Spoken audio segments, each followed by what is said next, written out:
Welcome back. You're tuned in to Closing Bell, and we are coming to you live from the CNBC-TV18 Motilal Oswal newsroom. Well, it's that time of the day when Nimesh joins us to give us his sense about how things are panning out. Nimesh, big event coming up later tonight, but for the time being, the bulls are saying we are going in with some hopes. The market's still up 50 points odd. I guess the hope is because there is a consensus now that there could be 25 basis points. So I guess that's the reason why some bit of bullishness. But overall, from a market's point of view, we are trading in a very narrow range. The volumes are on the lower side today, so there is lack of participation, largely because some of the banks are on holiday and are short. So within the FIs, again, it's a mixed day of trade, not much commitment on the either side, not large selling as well as not large buying as well.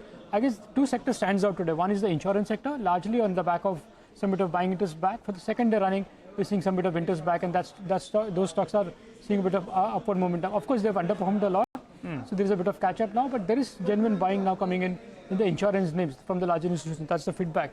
On the other side, the sector which is underperforming is the technology names. And even there, while the flows are mixed, but there is selective selling now in large cap names from the larger institutions. And I guess that's because of the fact that there's so much of fear with regards to the global banks. And that's where a couple of downgrades of sale we've seen in this week. So from a supply point of view, that's where there is supply going on from the larger institutions. Net, we'll have to see what comes out in today's Fed outcome.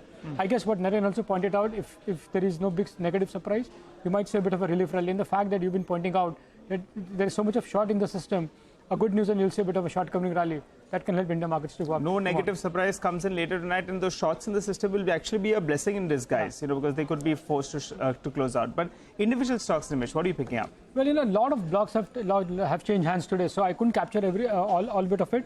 But the first stock on my list today is M&M Financial. Again, there was a large block today, close to 80 lakh shares, more than 0.5% equity changing hands. And there, I believe, a large FI investor was a seller in today's block deal, so the disclosure will be important there. The second stock is Jindal Saw. After a long time, some bit of interest is back in this particular stock. So the volumes are on the higher side.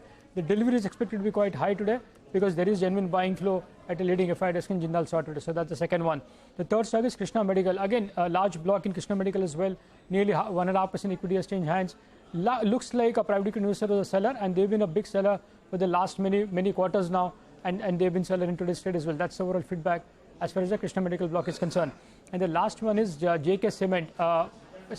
Looks like large part of the domestic selling is out of the way. So there was a large domestic mutual fund who was a seller in JK Cement, and that seems to be largely over, and hence a bit of a move there. But broadly, the feedback is in JK Cement, the large part of the domestic selling is out of the way.